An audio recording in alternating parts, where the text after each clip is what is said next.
Bom dia, boa tarde, boa noite, pessoal. Espero que vocês estejam bem. Na aula de hoje eu vou apresentar para vocês uma grandeza nova, o momento angular. Grandeza essa que é muito importante no estudo das rotações. Então vamos lá. Momento angular, pessoal, é uma grandeza que mede a quantidade de movimento de rotação que uma partícula possui em relação a um dado ponto O, ou um dado eixo de rotação O. Então, por definição, se eu estou pensando em uma partícula, o momento angular dela, por definição, é o produto vetorial entre a distância entre esta partícula e o ponto O, que é o vetor R, vetor momento linear, ou quantidade de movimento P. Então, esse produto vetorial resulta nessa grandeza momento angular. Então, dada a definição, a gente percebe que essa grandeza é vetorial, então ela possui módulo, direção e sentido. Sendo o módulo, então, o produto entre a distância da partícula ao eixo vezes a quantidade de movimento. A orientação, dado que é um produto vetorial, ela acaba sendo perpendicular, então, ao plano que contém o vetor R e o vetor P. Ok? Então, o L é esse vetor perpendicular. Se nós abrirmos a quantidade de movimento ou momento linear da partícula, que é m vezes v, dado que a massa ela é uma constante, vamos assim dizer, ela não é uma grandeza vetorial, ela pode sair do produto vetorial, sobra R vetor V. Então, o módulo dessa grandeza momento angular vai ser MRV seno do ângulo θ. Então, esse é o caso mais geral, onde esse ângulo θ é o ângulo entre o vetor R e o vetor P. E para a gente determinar a direção e o sentido do vetor momento angular, a gente pode usar a regra da mão direita. Então, dado que o produto vetorial é R vetor P, basta fazer R vetor P, o seu polegar vai indicar a orientação do vetor momento angular. Perfeito? Agora, gente, o importante ressaltar aqui que o momento angular ele só tem significado físico se ele tiver uma origem determinada. Então, você tem que ter essa origem definida, esse ponto O definido justamente para poder demarcar essa distância, esse vetor R, em que a partícula se encontra em relação a esse eixo, a essa origem, tá? E, claro, já comentei que esse vetor L é sempre perpendicular ao plano formado pelos vetores, posição e momento linear da partícula. Agora, se eu estiver falando de um sistema de partículas ou de um corpo rígido que seja, o momento angular total, que vai ser o L maiúsculo, ele vai ser o somatório dos momentos angulares de cada partícula do sistema, ou cada partícula infinitesimal do sistema. Então, a gente define como sendo um somatório de cada L de cada partícula, tá? E para um corpo rígido, esse somatório vira uma integral. E a gente vai ver aqui como que faz para calcular essa integral, né? Qual que seria a ideia, caso a gente tivesse que calcular. Então, vamos pensar aí nessa peça esquisita, girando em torno do eixo Z, ok? Onde está o ponto O, ali demarcando essa origem. Então, pegando um elemento de massa MI, esse elemento de massa, então, ele executa um movimento circular em torno do ponto O, em que a distância entre esse ponto O e a massa vai ser o R perpendicular I, ok? Bom, então, o nosso momento linear, ele é dado por um vetor que é tangente a essa trajetória circular, que é o vetor P da partícula I. Sendo assim, o momento angular desta partícula vai ser o vetor R, vetor ΔMI-VI, dado que ΔMI-VI é o momento linear da partícula. Se a gente pensar apenas no módulo, dado que esse vetor L estaria orientado no eixo Z positivo, nesse caso aí, então eu vou ter um ângulo de 90 graus, e, portanto, esse meu vetor L vai ser ΔMI, VI, R, versor K, né, orientação para cima. Como a velocidade tangencial, ou escalar, ou linear, como você preferir, ela é o produto da velocidade angular vezes o raio de cada partícula, então a gente faz essa troca. Para cada partícula eu vou trocar a velocidade pela velocidade angular. Isso é um bom negócio, né? Lembra que na aula de rotação nós comentamos que a grande sacada do estudo do movimento de rotação é a transformação das variáveis lineares em angulares. Isso torna o estudo mais simples. Então aqui a gente tem ΔMI, ômega, RI ao quadrado. Se eu fizer a soma, então se eu tenho uma quantidade aí de partículas que assim é incontável, né? Então eu tenho um corpo rígido, então esse somatório ele acaba virando uma integral. E aí o ômega é constante, pelo menos de forma instantânea, ele é o mesmo para todas as partículas MI. Então o ômega sai para fora da integral, vai ficar integral de RI quadrado dm. E aí vocês já lembram das aulas anteriores que essa integral ela corresponde ao momento de inércia da peça. Que para vários desses corpos rígidos, a gente já tem esse momento de inércia mássico tabelado. Então, no livro do Halliday, você tem lá para um cilindro, para um anel, para uma esfera oca, para uma esfera maciça, para vários sistemas, né, que giram em torno do seu centro de massa. Então, esse momento de inércia, em geral, você tem já tabelado, basta você pegar o resultado pronto e substituir aí. Então, veja só que para um corpo rígido, então, o momento angular ele é o produto entre o momento de inércia e o vetor velocidade angular. E o que é interessante notar é que como L é um vetor e o ômega também, como a gente viu na aula passada, o L e o ômega, eles apontam na mesma direção e sentido. Eles têm a mesma orientação. Sempre. Então, o L vai sempre apontar na mesma direção e sentido do ômega, ok? Dado que a gente demonstrou aí. E a unidade do momento angular, que eu não comentei antes, é o quilograma metro quadrado por segundo, ok? Então, gente, o momento angular para você determinar se você sabe qual é o vetor velocidade angular, basta você usar a regra da mão direita, né? Muitas vezes chamada de regra do saco a rolha, né? Então você aponta o seu polegar na direção do L, né? Ou do ômega, enfim. Como? Na verdade, você vê o sentido de rotação. Então, girando a sua mão, você vê se o objeto, o corpo rígido, a partícula, enfim, ela gira no sentido anti-horário ou horário, então o seu polegar vai dizer para onde aponta o ômega e para onde aponta o L, ok? E como a gente viu nas aulas anteriores também, quando o torque resultante é zero, isso implica ou em repouso ou em movimento de rotação com velocidade angular constante. Então, a questão é a seguinte: o que é que faz o momento angular variar? Porque, note, na situação que a gente tem aqui, o momento angular é constante. Porque se o ômega é constante, ou ele é zero ou ele é constante, então o L também é constante. Então a pergunta é, o que faz o L variar? E não é difícil da gente entender o que faz o L variar, porque a gente já fez essa pergunta antes.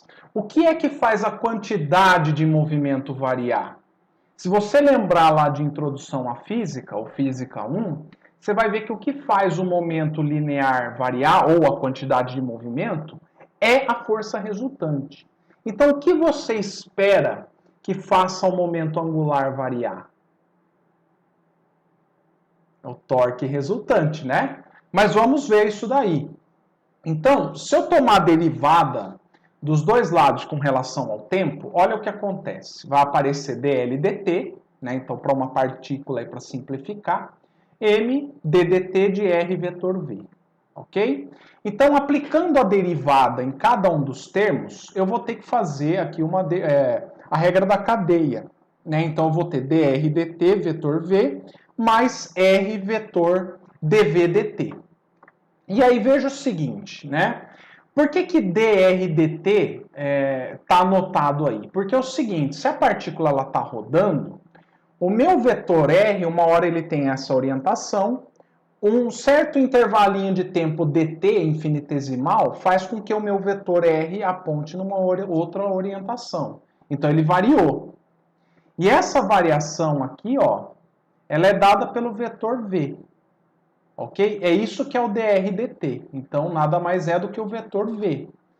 Então, drdt é v. E v vetor v, quanto que vocês acham que vai dar essa conta? Se eu tenho dois vetores iguais num produto vetorial, isso vai dar zero. Por quê? Porque v vetor v seria em módulo v vezes seno do ângulo entre eles. Como o ângulo entre eles é zero, então vai dar zero, ok? E aí eu vou ter o próximo termo, r vetor dv dt. Tá? Então, esse é o termo que sobrou. Esse termo que sobrou, dv dt, nada mais é do que a aceleração tangencial da partícula. Isso é mais tranquilo.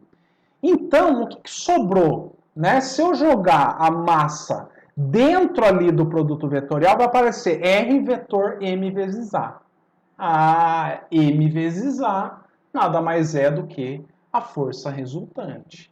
Então, veja, a variação do momento angular é igual a R vetor F, onde esse FR é a força resultante que atua sobre a partícula.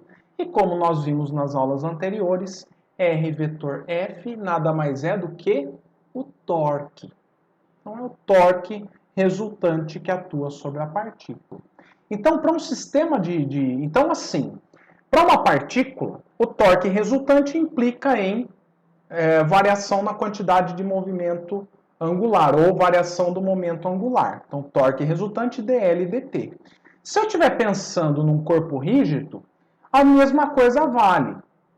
Né? É só eu transpor para um sistema de partículas. Vai aparecer um somatório, mas de qualquer forma o torque resultante vai ser o dl maiúsculo dt, onde esse L maiúsculo é a soma dos momentos angulares de cada partícula. Tá? Ou I ômega, como a gente já demonstrou. Então esse L ele é igual a o momento de inércia vezes o ômega. Ok? Então você pode trocar esse L por I vezes ômega. Tá? E aí é o seguinte, gente. Se o L é I vezes ômega, se o I é uma constante, d ômega dt, alfa. Ok? Então, o que foi feito daqui para baixo é o seguinte. Dado que o L é I ômega, vetor, né? Então, se eu faço a derivada de ômega dt, dá alfa. Ok? Então, torque resultante I alfa. Ok? Ou seja, isso aqui nós já tínhamos visto, né? Então, torque resultante implica em aceleração angular e, portanto, mudança na quantidade de movimento angular do sistema ou, se preferir, mudança no momento angular do sistema. Certo? Então, o momento angular, de novo, ele mede, né, essa quantidade de rotação que o corpo tem com relação a um eixo O. Tá?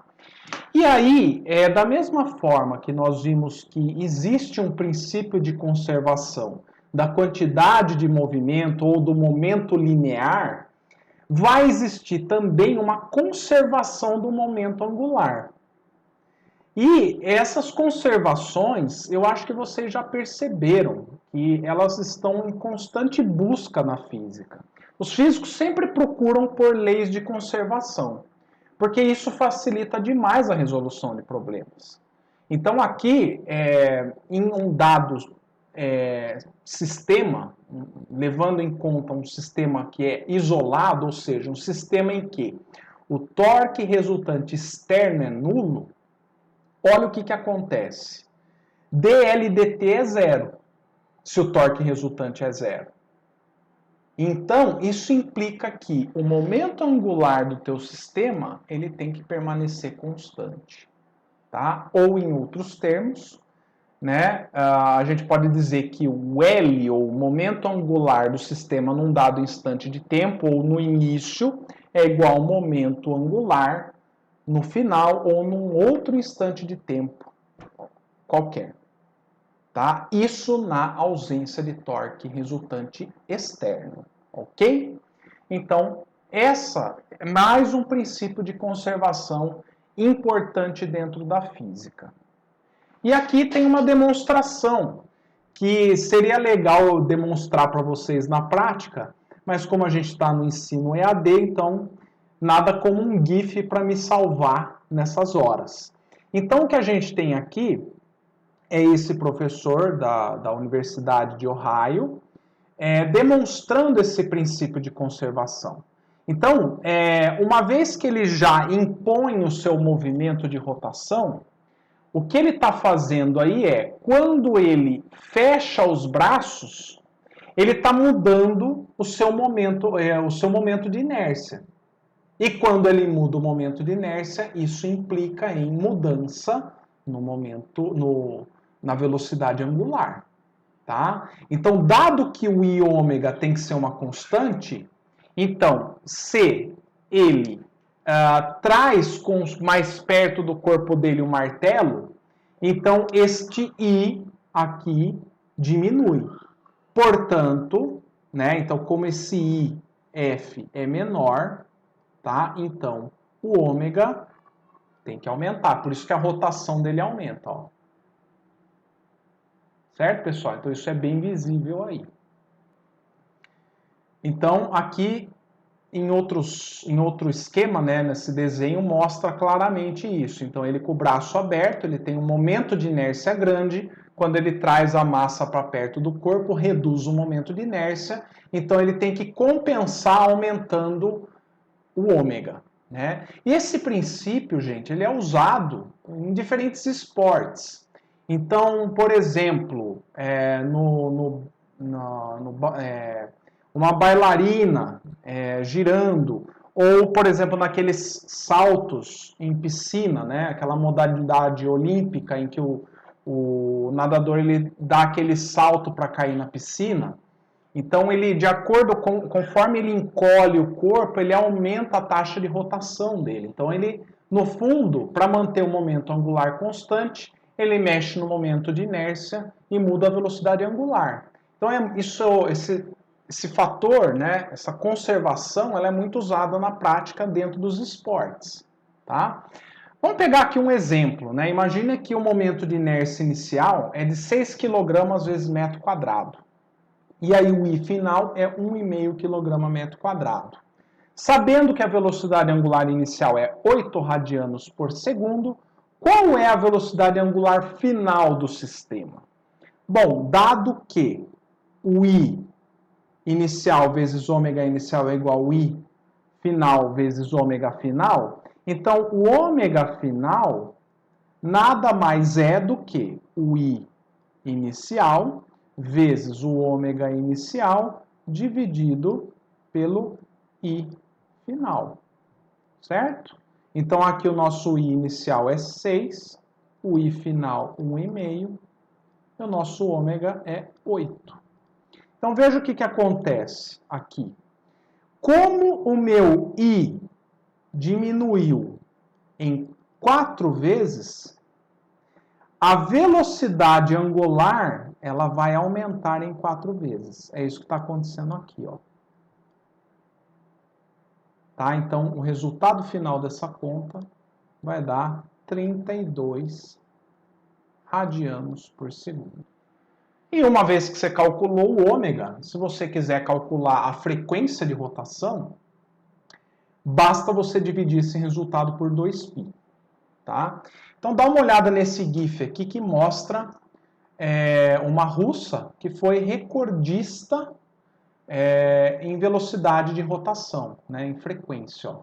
Então ela alcança, mudando o seu momento de inércia, ó, uma frequência de 308 RPMs. Tá? Então esse foi o recorde mundial. Não sei se é o recorde atual, tá? Mas como eu achei esse GIF, então é ele que está aí, tá bom? Então, pessoal, nem sempre o momento angular ele é devido a uma rotação de forma explícita. O que vocês estão vendo aqui é uma esfera de aço colidindo com um pedacinho de madeira, né, com eixo de rotação aqui nesse ponto O. Veja que mesmo a bolinha aparentemente não rodando em torno do ponto O, ela está a uma distância r e tem um momento linear com relação ao O. Então, a esfera possui um momento angular com relação ao ponto O. Então, não necessariamente existe a rotação. O que precisa acontecer é você ter um vetor R e um vetor P. Tá? Então, para essa animação aqui, o momento angular é conservado. E isso pode ser levado em consideração nessa colisão aqui. Além, é claro, do momento linear. Então, essas duas grandezas vão se conservar aí nessa colisão. Tá? Então, como é que eu resolvo essa questão? Né? Então, quem é o momento linear dessa partícula, momento angular, desculpa, da esfera? Ele vai ser RMV seno do ângulo θ.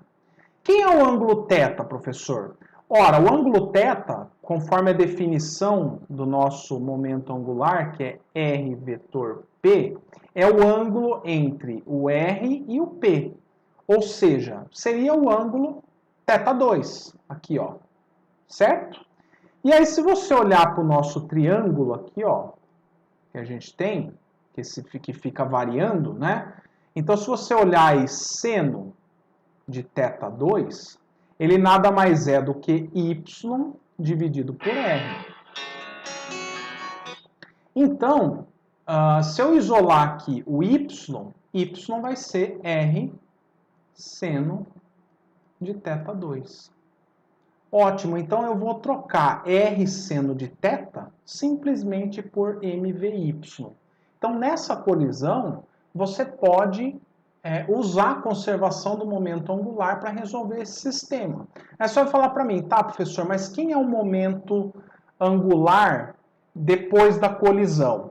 Então, você pode calcular o momento angular aqui da madeira, né, fazendo iômega. Tá? Então, basta você pegar o momento de inércia aqui dessa madeira com relação ao eixo O, pronto.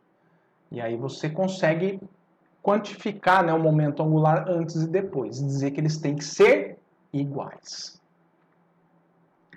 Um outro exemplo que eu acho bastante chocante, né, do momento angular, da sua conservação, são algumas implicações. Tá? E aqui a coisa começa a ficar um pouco nebulosa. Tá? Mas vamos lá.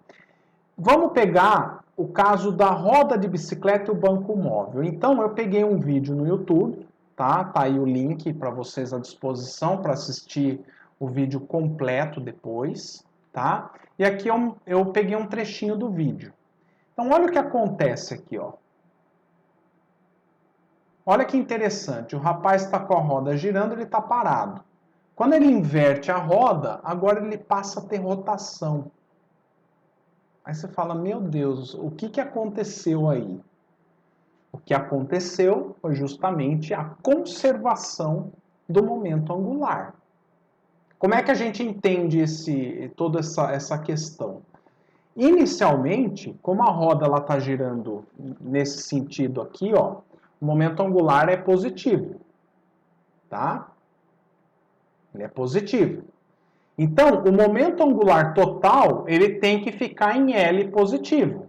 A partir do momento que ele inverte, a banqueta onde esse rapaz está em pé vai ter que compensar, gerando um momento angular de forma que a soma dos dois tem que dar L. Tá vendo? Então aqui está dando mais L, quando ele inverte, né? O que, que aconteceu? Você vai ter menos L da roda, do aro que ele está em mãos, só que ele vai ter que ter um momento angular mais 2L, de forma que somando os dois dá um momento angular L. Interessante, né, pessoal? Então, essa é uma das consequências da conservação do momento angular. Vamos pegar aqui um exemplo, que é o seguinte. Um rapaz aqui sentado num banco, então seria mais ou menos o mesmo problema, tá? Só que com o rapaz sentado agora. Então eu tenho aqui o rapaz sentado, com o banco aqui, pelo menos ele em repouso, mas o aro tem uma velocidade angular, do jeito que está representado aqui na figura. Então o momento angular do aro da bicicleta é para cima. Aí, a partir do momento que ele pega esse aro e inverte, então agora o momento angular passa a ser menos LI. E aí, como eu expliquei para vocês, o corpo e a banqueta vão ter que girar para compensar, criando um momento angular aqui, para continuar dando LI. Então, o que é dado para nós para resolver esse problema? Que a questão aqui é a seguinte: qual é a velocidade angular de rotação do rapaz mais o banco?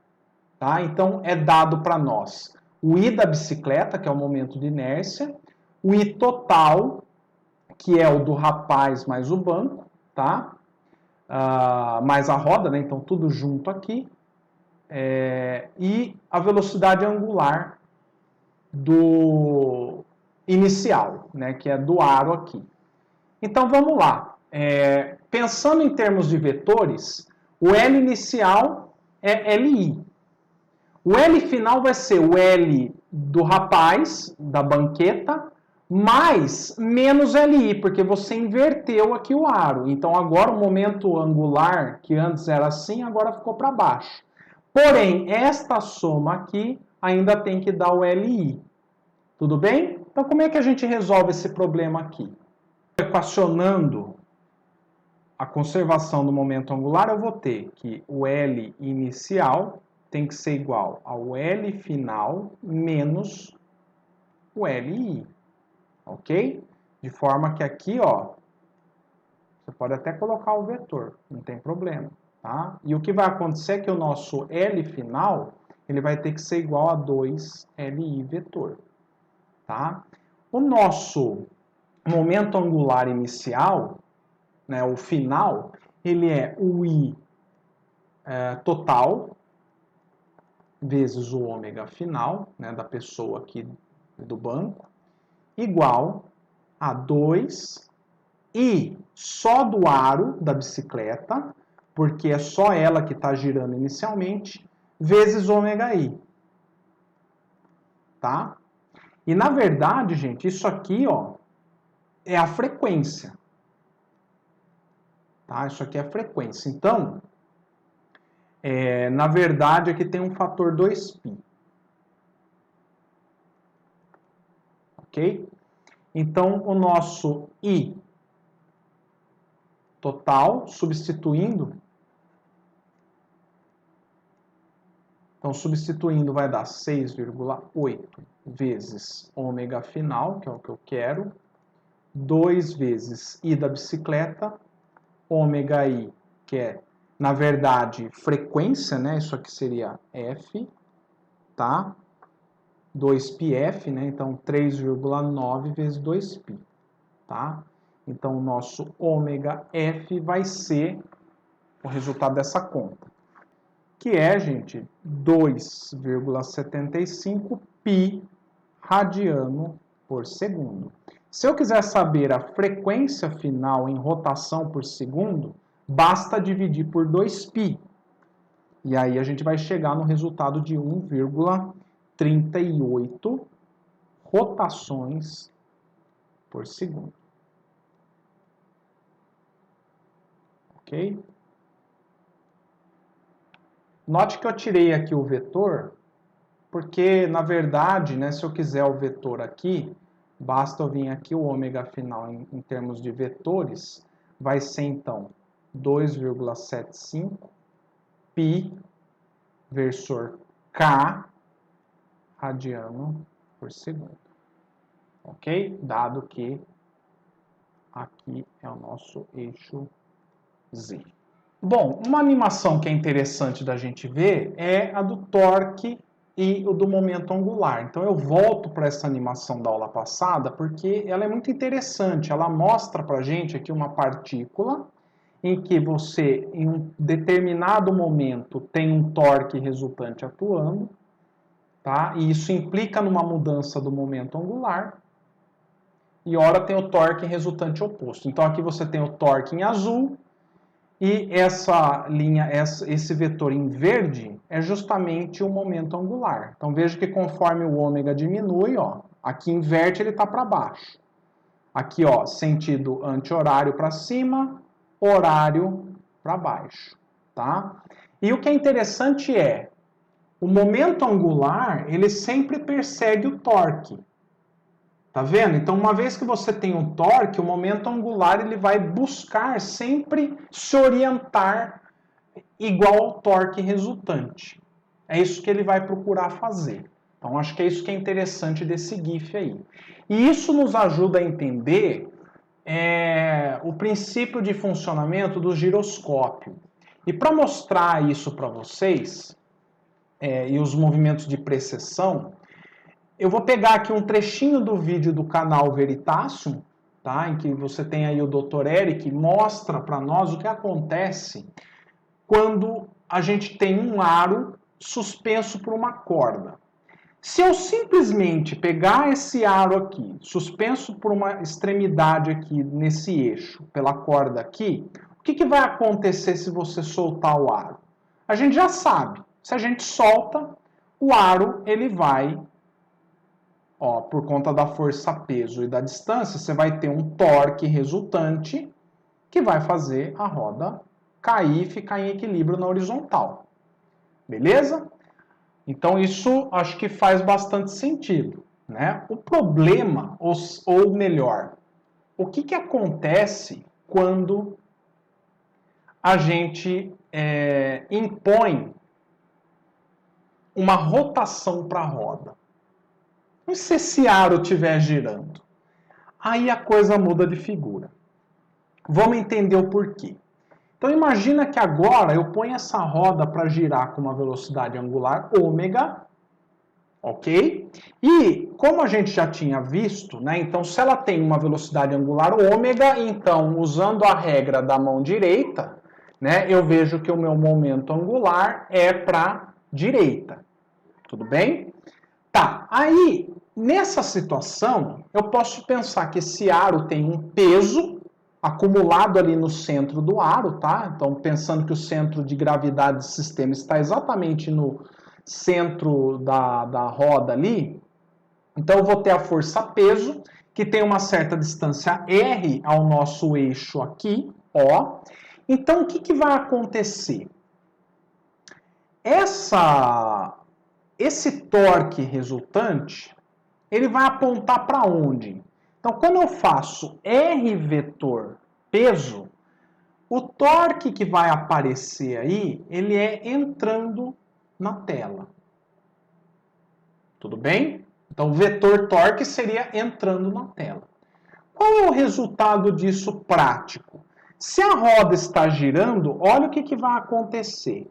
Essa roda aqui, ao invés dela cair, que nem a gente viu na situação anterior, ela vai passar a precessionar.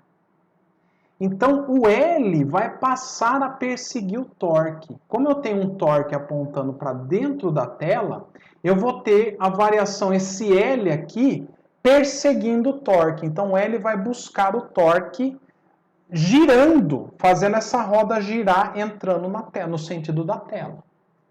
Né? Então, o momento angular varia de modo a perseguir o torque resultante. Então, dá uma olhada aqui, ó. Ele vai colocar a roda para girar.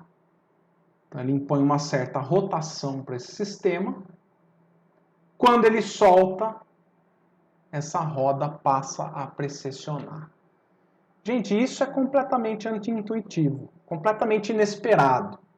Mas é aquilo que acontece, inclusive, com o peão. Né? Você põe um peão para girar, ele ocorre esse efeito, né, de precessão. Tá? Então, para a gente entender o que aconteceu no vídeo. Então, você impôs uma rotação ômega. A gente tem aqui o peso para baixo. Tem o vetor R aqui, né? Eu coloquei na horizontal só para facilitar a análise. Então, o torque resultante entrando na tela. Logo, o nosso momento angular, que é para a direita, ele vai passar a girar no sentido de entrar na tela. Então, ele que aponta para a nossa direita, ele vai passar a girar assim, ó. E é por isso que a roda faz esse giro que vocês estão vendo na tela. Impressionante, né? Vendo isso aqui do ponto de vista superior, então imagine que eu venha aqui, eu olhe para essa roda aqui, para esse monte de vetor aqui, eu venha com meu olho aqui, ó. Tá? Então eu passo a observar esse sistema aqui de cima. Então o que acontece quando eu olho de cima? Eu vou ter o meu vetor L, tá? Desse jeito aqui, tudo bem? Passado um pequeno intervalinho de tempo, o meu vetor L ele vai ter entrado um pouquinho na tela, porque a roda vai precessionar. Então, ele vai fazer esse efeito aqui. Tudo bem? Então, ele vai varrer aqui um certo ângulo que eu vou chamar de Dφ. Professor, por que você está fazendo isso? Porque eu quero saber qual é a velocidade de precessão. E provavelmente essa velocidade de precessão ela vai estar associada a essa velocidade angular aqui, de giro que eu tenho no aro. Qual é a velocidade angular de precessão? Com que taxa essa roda precessiona? Então é isso que eu quero saber. Então para isso eu olho aqui de cima, vejo que o meu vetor L ele muda de orientação. Tá? Então, esse aqui seria o nosso vetor dl, é o tanto que o nosso momento angular variou. Então, isso aqui representa o nosso vetor ΔL. Beleza. Então, se eu aplicar aqui para esse triangulinho aqui, que este ângulo aqui está relacionado com este arco aqui, por meio do arco dividido pelo raio, então, ó, Dφ é dl sobre L. Olha que interessante. Então, a gente pode fazer isso nesse pequeno triangulinho. Ótimo. Como o torque resultante é dl dt, né? Então, desculpa, aqui não é um triângulo. Parece um triângulo, mas é um pequeno... a gente pensando aqui num triângulo infinitesimal, gente, isso aqui se aproxima para um arco de circunferência, tá? Então, por isso que a gente faz dφ dl sobre L, tá? Como o torque resultante é dl sobre dt, se eu vier aqui isolar o dl, dl vai ser o torque resultante vezes dt, tá? E aí é o seguinte, quem é o torque resultante? Bom, aí vai depender do sistema. Nesse caso, é o produto da força peso vezes o R, né? Então, mg vezes R. O nosso momento angular aqui, ele é I ômega. Se eu substituir, então, que o nosso dl é torque resultante vezes dt e que o L é I ômega, então o dφ é torque resultante dt dividido por I ômega. Se eu passar a dividir por dt dos dois lados, eu vou descobrir dφ dt. E dφ dt nada mais é do que a velocidade angular de precessão, que é dada pelo torque resultante sobre o nosso sistema, dividido pelo momento de inércia do nosso sistema, vezes a velocidade angular de giro da nossa roda aqui. Tá? Se essa roda for, se o nosso sistema for exatamente essa roda aqui, então a gente tem produzindo torque aqui apenas a força peso. Então o nosso ômega P vira mgr sobre I ômega, tá? Então por que mgr? Porque o torque resultante é R vetor F. Então a força é mg e o R é a distância da força ao eixo O. Então, por isso que o ômega de precessão é mgr sobre I ômega, ok? Então, a gente aplicando essa situação para o nosso vídeo, tá? Se a gente supor que a gente tem um aro que tem um momento de inércia aproximadamente mr ao quadrado, tá? O raio do aro aproximadamente da bicicleta, 26 centímetros. Essa distância aqui, ó, do nosso eixo O até aqui o nosso centro de massa do sistema, 10 centímetros. E a frequência de rotação do aro, 1,5 Hz. Então, ela dá 1,5 voltas por segundo. Eu quero saber qual é a frequência de precessão. Ora, então, para saber a frequência de precessão, basta a gente calcular esse ômega P. Então, já vindo direto aqui, ó, o ômega P vai ser 2π FP, né? Que é o que eu quero, mgr, dividido por m r1 ao quadrado, que é o momento de inércia, e aqui o ômega vai ser 2π, e aqui a frequência de giro da roda, tá? Então, a nossa frequência de precessão, se a gente substituir todos os dados aí, então, a nossa frequência de precessão, ela vale 0,25 aproximadamente, tá? Hertz. Tá? Ou seja, se eu pensar no período, ela daria, então, uma volta completa no tempo de 4 segundos. Tá? Porque a frequência é de 0,25 voltas a cada segundo. Então, ela dá uma volta em 4 segundos. Bom, e outras aplicações, né, dessa ideia do torque e momento angular, é da Terra também sofrer um efeito de precessão. Como a Terra ela é achatada nos polos pelo fato dela rodar em torno de si mesma, né? Então, o que acontece é que a Terra ela achatou nos polos, né? E também o fato da gente ter a Lua e o Sol e até mesmo os outros planetas fazendo força sobre a Terra, tal como as indicadas aí na figura, a cada 13 mil anos, o eixo de rotação da Terra ele sofre uma precessão de meio período, tá? Então, por exemplo, atualmente aí, o eixo de rotação da Terra ele está apontando no Polo Norte, lá na estrela polar, no hemisfério norte. Daqui a cerca de 13 mil anos, o eixo de rotação da Terra vai estar do lado oposto aqui. Então, no período de 26 mil anos, a Terra executa uma precessão completa na sua órbita. Então, esse é um efeito ocasionado aí pelo torque, né, e pela conservação do momento angular aí, tá? Um outro detalhe que é interessante dos corpos girantes, né, é que eles são estáveis. Então, se você pega um corpo girante, ele tende a ser estável. Quando você dá o giro, o momento angular ele passa a dar uma estabilidade por conta da sua conservação, né? Então, se você pegar o aro da bicicleta e colocar para girar, ó, você tem uma estabilidade. O mesmo acontece com a bicicleta. É que no caso da bicicleta, você tem outros fenômenos associados, tá? Que fazem a bicicleta ficar estável.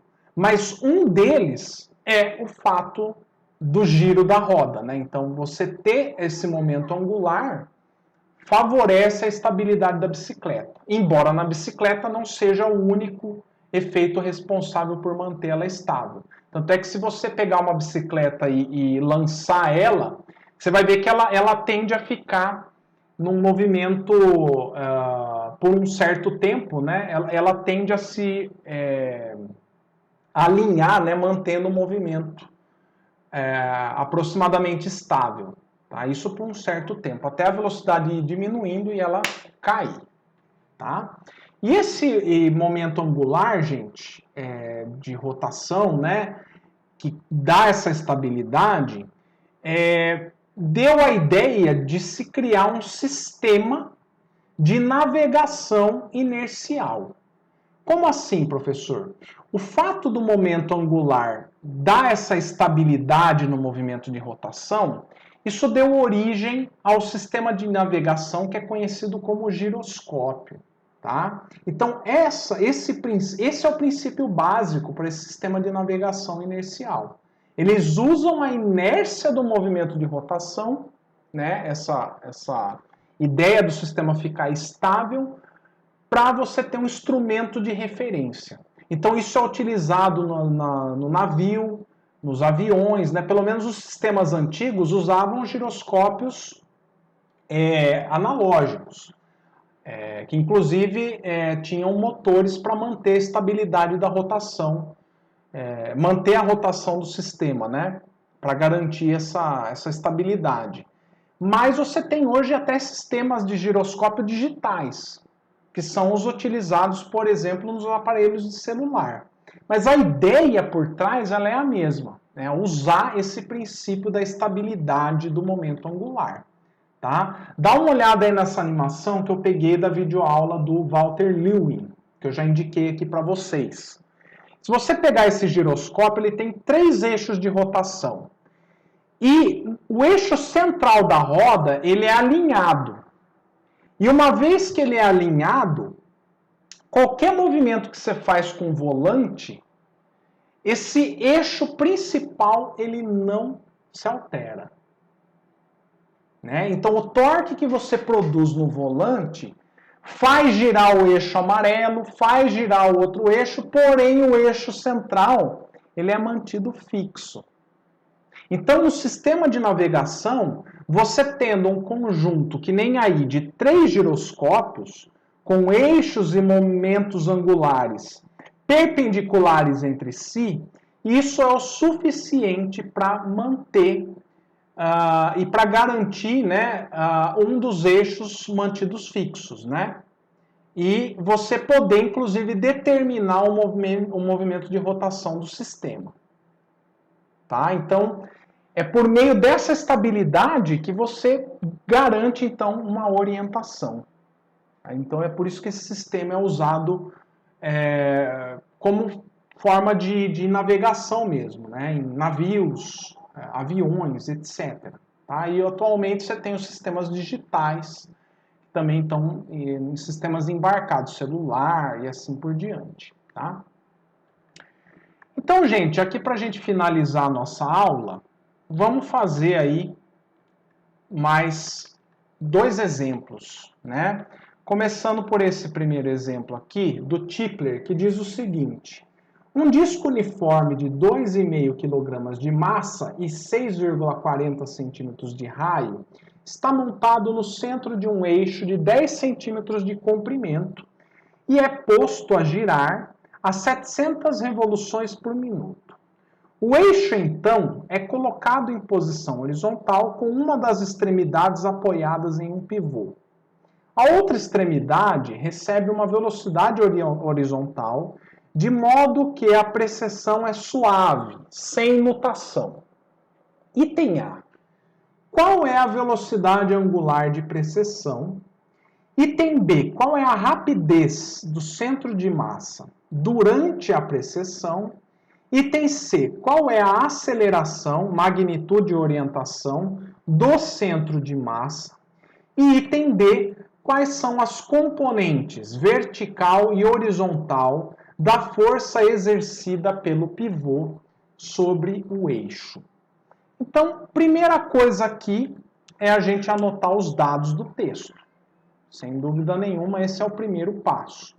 Então, aqui, como dados, né, então, fazer o desenho, né, então, esse aqui é o esquema do nosso sistema. Então, de acordo com o texto, a gente tem este R aqui, temos aqui o raio do disco, temos a massa do disco e, como dados numéricos, nós temos, então, a massa do sistema, do disco, que é 2,5 kg, temos também o raio desse disco, que é 6,40 centímetros.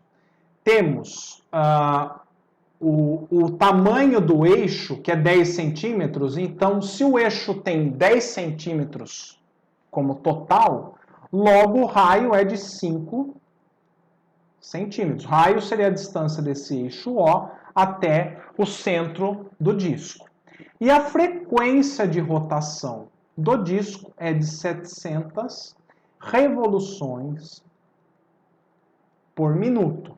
E a partir desse F a gente chega no ômega, tá? E aí no item A ele quer saber qual é a velocidade de precessão. Então vamos para o item A. Então o nosso ômega de precessão, a princípio, ele é o torque resultante dividido pelo I ômega. Ok?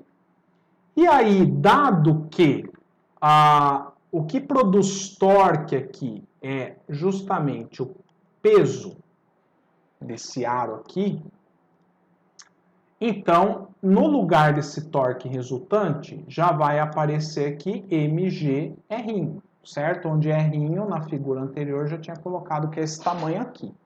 Lembrando que o momento de inércia do disco ou do cilindro é mr ao quadrado dividido por 2, tá? Então, ômega de precessão, mg R' dividido por mr ao quadrado dividido por 2. E aqui o que ele nos deu foi a frequência de rotação. Então, aqui no lugar desse ômega vai vir 2πf. Aqui a gente já pode eliminar a massa. Esse 2 corta com esse 2. Já facilitou um bocado, né? Agora é só a gente substituir os dados. Ômega P vai ser 9,81 vezes o raio, que é 5 centímetros, então 0,05, dividido pelo raio do disco, que é 6,40, né? Então aqui, ó, 0,064 vezes π vezes a frequência. Eu preciso passar para hertz. Preciso passar isso para hertz. Então, isso aqui vai ficar assim, né? 700 dividido por 60, porque daí vira rev por segundo, tá? Então, já que 1 minuto tem 60 segundos. Então, aqui elimina esse zero, e aí é só a gente fazer a conta. Então, o nosso ômega de precessão, 3,27 radianos por segundo. Item B. Qual é a rapidez do centro de massa durante a precessão? Como é que a gente faz para calcular essa rapidez do centro de massa? É só a gente lembrar, então, que a velocidade do centro de massa linear, ela é relacionada por ômega vezes R. Só que aqui vai ser o ômega de precessão. Então, a velocidade do centro de massa é o ômega de precessão, que a gente acabou de calcular, 3,27 vezes o raio, que é 0,05 metros. Então, essa nossa velocidade é de 0,164 metros por segundo. Item C. Qual é a aceleração, magnitude e orientação do centro de massa? Qual é a aceleração do centro de massa? A aceleração do centro de massa, ela vai ser dada pela aceleração centrípeta, porque o objeto está rodando, né? Então, a aceleração centrípeta, ela vai ser o VCm ao quadrado dividido pelo raio.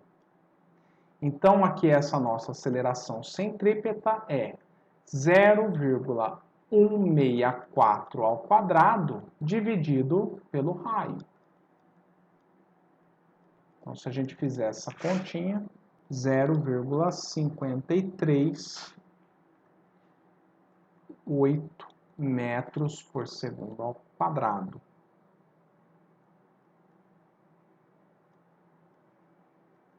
E a orientação é apontando para o centro da trajetória, tá?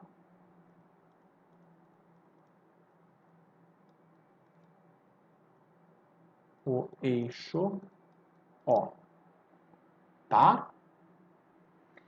E o item D, ele quer saber quais são as componentes vertical e horizontal da força exercida pelo pivô sobre o eixo. Essa aqui é boa, hein? Então, como é que a gente calcula esta resultante que atua no pivô? Então, a gente pensa o seguinte, ó, vamos voltar aqui um slide, que é o seguinte, ele está pedindo, então, isso aqui, ó, vou marcar de outra cor. A reação do apoio vertical e a reação horizontal, tá? Que eu vou definir assim, ok? Ele quer saber essas duas reações. O que acontece? O somatório das forças na vertical, que eu vou chamar de Y, tem que dar zero. Por quê? Porque eu não tenho uma aceleração na vertical, tá? Então, o que vai acontecer? Eu vou ter a reação vertical para cima e uma força para baixo é o peso. Tudo bem? Isso aqui tem que ser igual a zero. Logo, a reação vertical tem que ser igual simplesmente ao peso. Substituindo os dados, né, a massa dada aqui no texto é 2,5 e a aceleração 9,81. Então, a reação vertical vai dar 24,5 newtons. Já a reação horizontal, pelo fato de eu ter uma aceleração centrípeta, então essa reação, gente, ela vai ser dada por m vezes aceleração centrípeta, tá? Então aqui, ó, a reação horizontal vai ser 2,5 vezes a aceleração que a gente calculou, 0,538. Então essa reação horizontal, ela vai ser de 1,35 newtons. Tá? E é isso que mantém a roda girando. Tá? Sem essa força, a gente não teria rotação. Beleza? Então, pessoal, é isso. Espero que vocês tenham gostado dessa aula, tenham entendido todos os conceitos. Qualquer dúvida é só me procurar nos atendimentos, ok? Então, um grande abraço a todos, até a próxima aula.